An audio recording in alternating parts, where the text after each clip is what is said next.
What if carbon can turn forests into cities?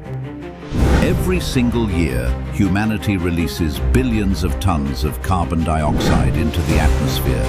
Invisible, but powerful. This carbon is slowly heating our planet and destabilizing the climate we all depend on. But nature already built a solution. Bamboo, one of the fastest growing plants on Earth. A natural machine that pulls carbon dioxide directly out of the air. In Ghana, we are developing large-scale bamboo plantations with a clear mission: removing carbon from the atmosphere. Our goal is to cultivate 100 million bamboo culms, creating one of the largest natural carbon sinks in the world. What if we could tokenize all 100 million culms on the blockchain, together generating billions in verified carbon credits, powering a billion-dollar ecosystem? That's when we created TRT, 100 million tokens. And every single token represents one bamboo culm growing in our plantation. A real definition of a real-world asset.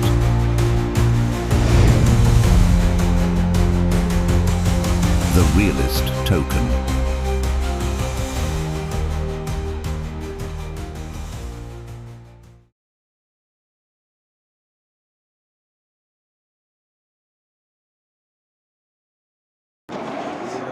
Daar spoort veel hard vanaf achter, toch? Hij kan ook niet rennen. Ja, hij zit Met zijn knie. Ja. Wat je doet is veel lobs, midden. Ja, is goed. Naar jouw kant. En gewoon jouw hek, ik kom gewoon veel naar binnen. Goed. Uit. Ah.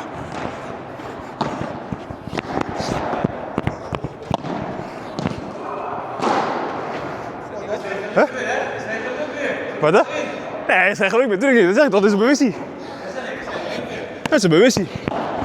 So I started playing padel 18 months ago, and I got very addicted ever since.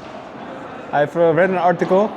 It said that one of the most dopamine producing games is padel at this moment, next to soccer, if I'm correct. I have to do some research on that one. But yeah, it's addictive, and of course it's good for your health. It only has benefits, except for it's expensive. So, I think the video looks good, but we have lost the game. 3-6, 4-6, unfortunately. I'm playing on Playtomic, so if you want to follow me on Playtomic, we can play. Unfortunately, no Playtomic points for me today, but yeah, I have another match tonight, so let's see how that one plays out. But anyway, let's get back to business.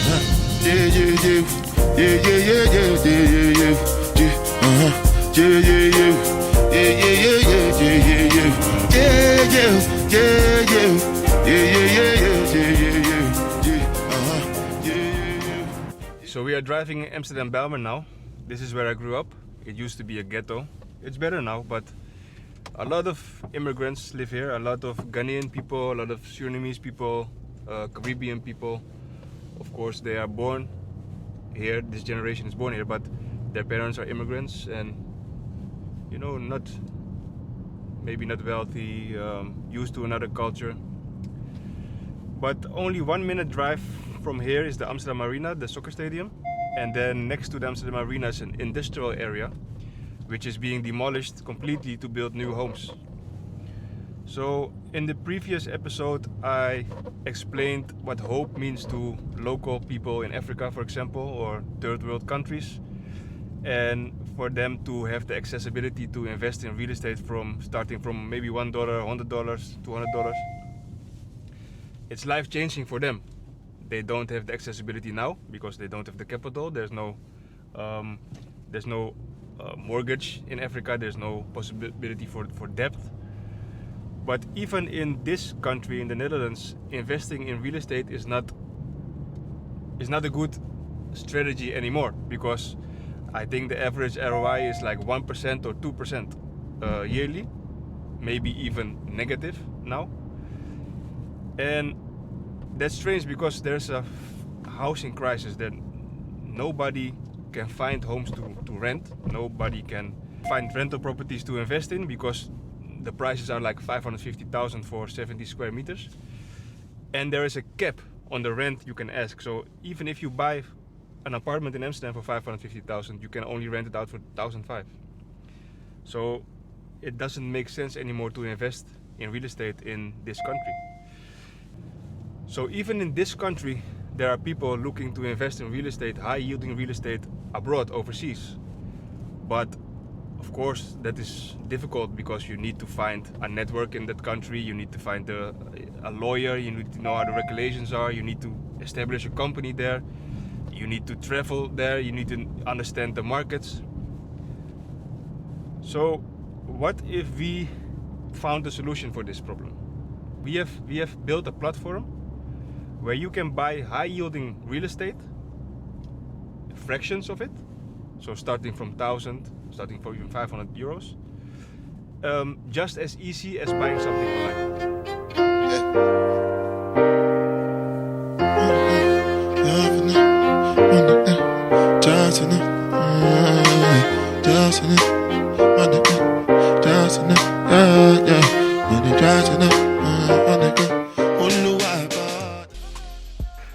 So what do you guys think about this intro? That's crazy, right? I think I've watched it maybe more than 500 times. It's crazy, but it only summarizes a small portion of the ecosystem, the TRT ecosystem. So I will try and explain the complete ecosystem to you guys in 5 minutes. I've tried to find a way to do it.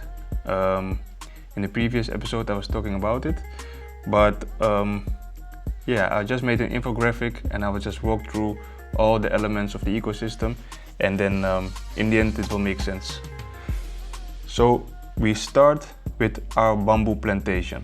At this moment the bamboo plantation is already active. We have 1 million bamboo culms growing at this moment, but the idea is to cultivate 100 million culms, and for each token in circulation there is really one bamboo culm growing and working for the ecosystem. So if you own 100 TRT tokens, you own 100 culms in our bamboo farm. Bamboo is one of the fastest growing plant species on Earth.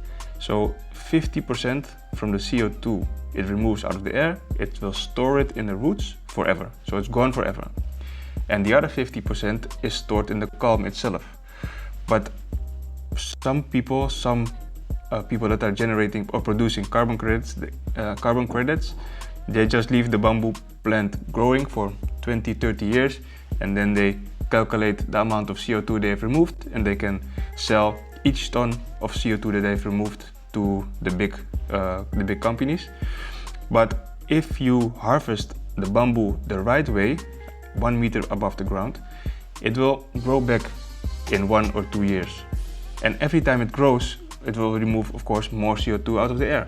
So the 50% of the carbon it removes out of the air is stored in the roots forever. So this is good. This is gone, and we can calculate the amount of CO2 we have removed.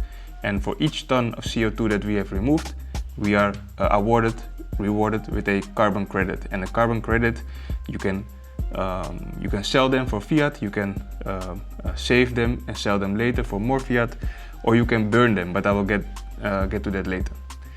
Not really burn them, but of course you know what I mean. So what are you going to do with the other 50% of the CO2 that is stored in the culms itself?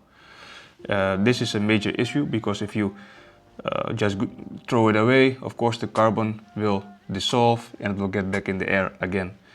But what we are doing, we are making eco-friendly bamboo toilet paper, and our factory is in the same area as our farm in Ghana, and it's really that easy. The raw material, the bamboo culm, we insert it in our factory, and it will produce toilet paper, and the toilet paper is sold for fiat again. But also, because we don't use trees, we can calculate how many trees we have saved, and we are rewarded with avoidance carbon credits. So the bamboo plantation is producing carbon credits for removal. It's called removal carbon credits. The bamboo toilet paper factory is producing avoidance carbon credits, but it's also making a profit from selling the bamboo toilet paper in Africa. So we are exporting to Nigeria, Togo, Benin, all the surrounding countries, and there is a almost 35% margin on the toilet paper. So we are making a lot of money selling these toilet paper.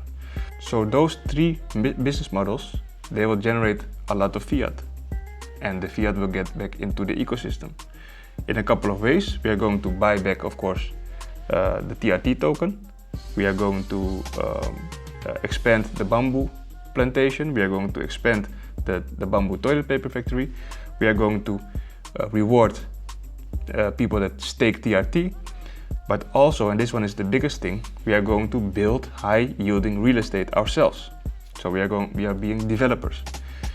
And what is even bigger is that we can hypothetically burn the carbon credits. We don't sell them, we just throw them away, because we want our own developments to be carbon neutral. So this is very big for institutions if the institutions want to join our ecosystem.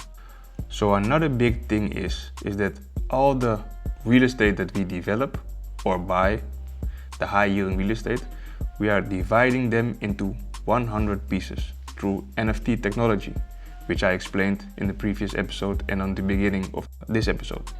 So this is a very good thing because people can buy fractions of the high yielding real estate we build or buy ourselves, and they are carbon neutral. So we make sure for our own community, the TRT holders or the people that believe in the Realist Club or the Realist token, accessible for them to buy high-yielding real estate. The community we are building is not only a community, we also have free education on that community for people maybe that don't have access to education, but also because we are generating jobs inside the ecosystem. So the last thing of our ecosystem are the DeFi protocols that we are building, because this is a real estate backed ecosystem, and real estate needs mortgages, it needs insurances, it needs brokers. And that is where the job creation begins, because we are building a cloud brokerage network, people that can remotely apply for a job of a broker. The broker is going to sell the NFT real estate, and not only in their own area, because they are remote, they can sell it to the whole world. So they have a very big market, and they are rewarded because they can build their own brokerage firm, they can build their own team. So they are rewarded for sales 2, 3, maximum 4 lines beneath them. And we did the calculation, and people can become really financially free with being a broker inside the Realist Club brokerage firm. Also, we want to use the fiat we are generating through the bamboo plantation to finance mortgages. So people that have maybe 10,000, 20,000, 100,000 worth of real estate NFTs, they can stake them, they can get a mortgage on them, loan to value, for example, 70%. So if somebody owns 100,000 in real estate NFTs, he can borrow 70,000 USDT to buy even more real estate with an interest of maybe 4%, 5% maximum, whilst the NFTs itself are generating an ROI of 11, 12, 13, 15%. So that is huge.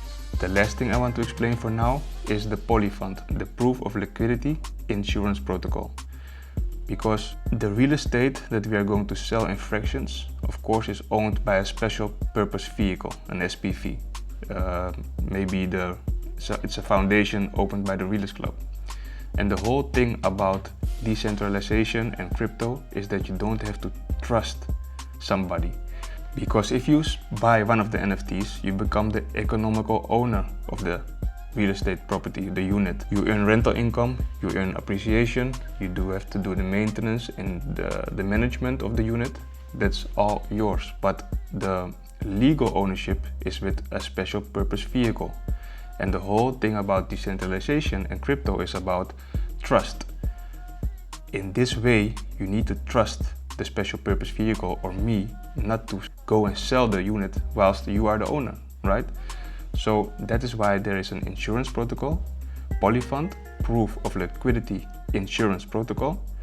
There is always a buy order on your NFT for at least 75% of the worth of the NFT. So even if I sell, or even if the special purpose vehicle tries to do something fraudulent, you can sell your NFT for at least 75% of the value. If you want to insure, which is normal in real estate, the NFT up to 100%, of course you need to pay a monthly fee, which is not a lot. The craziest thing is that me and my partners, we have built everything already. The toilet paper factory is there, the bamboo farm is there, the NFT marketplace is there, the community platform is already there, the first real estate development is already there, the land is already bought. We have built everything. We have invested millions of US dollars already. But the TRT market cap is only $80,000 at this moment. So it will be a no-brainer to understand that this opportunity to buy TRT is now. So the last thing I want you to do is to join the community today. Go and read the white paper. Go and engage with other TRT holders or even me or my partners. And just let's build this community today and try to turn carbon into cities.